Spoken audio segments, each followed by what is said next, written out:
ए खाक नशीनों उठ बैठो, वो वक्त करीब आ पहुंचा है, जब तख्त गिराए जाएंगे, जब ताज उछाले जाएंगे।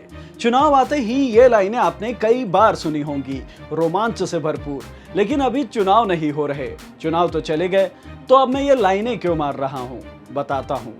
बंगाल में चुनाव हुए और काफी गहमा गहमी भी हुई। सीएम ममता बनर्जी की पार्टी चुनाव जीत गई, लेकिन नंदीग्राम में वो अपनी सीट गंवा बैठी। और सीट छीनी किसने? कभी उनके सबसे करीबी माने जाने वाले शुभेंदु अधिकारी ने, जो चुनाव से पहले बीजेपी में शामिल हो गए थे। ममता ये हार पचा नहीं पाई और हाईकोर्ट में चुनावी याचिका दायर कर दी। उन्होंने शुभेंदु पर रिश्वतखोरी, भ्रष्टाचार और धर्म के आधार पर वोट मांगने का आरोप लगाते हुए नतीजों को रद्द कर दोबारा चुनाव कराने की मांग की है।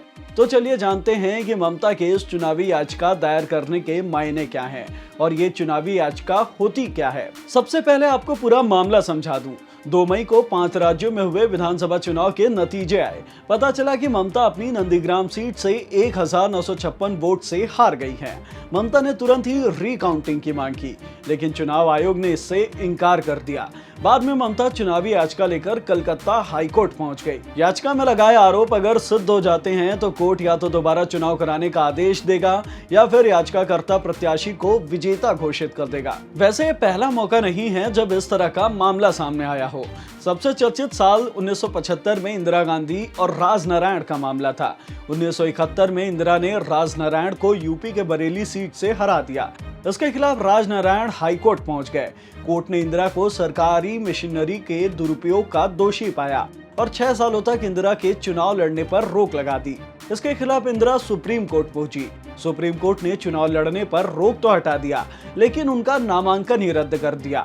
इस फैसले के अगले दिन इंदिरा ने देश में आपातकाल लागू कर दिया था। तो अब ममता के मामले में आगे क्या होगा? कोर्ट ममता की याचिका पर 24 जून को सुनवाई करेगा। ममता और शुभेंदु अधिकारी दोनों ही हाईकोर्ट के इस फैसले को सुप्रीम कोर्ट में भी चुनौती दे सकते हैं। मामले की सुनवाई कब पूरी होगी और कब इसका फैसला आएगा, इसका बस अंदाजा ही लगाया जा सकता है।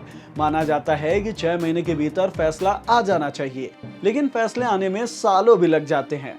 कई बार तो चुनावी कार्यकाल खत्म होने के बाद फैसले आते हैं। तो अब पूरा मामला हाईकोर्ट के फैसले पर टिका हुआ है। ऐसी ही नॉलेज बढ़ाने वाली वीडियोस देखने के लिए जुड़े रहें दैनिक भास्कर ऐप के साथ। शेयर और डाउनलोड करें दैनिक भास्कर ऐप।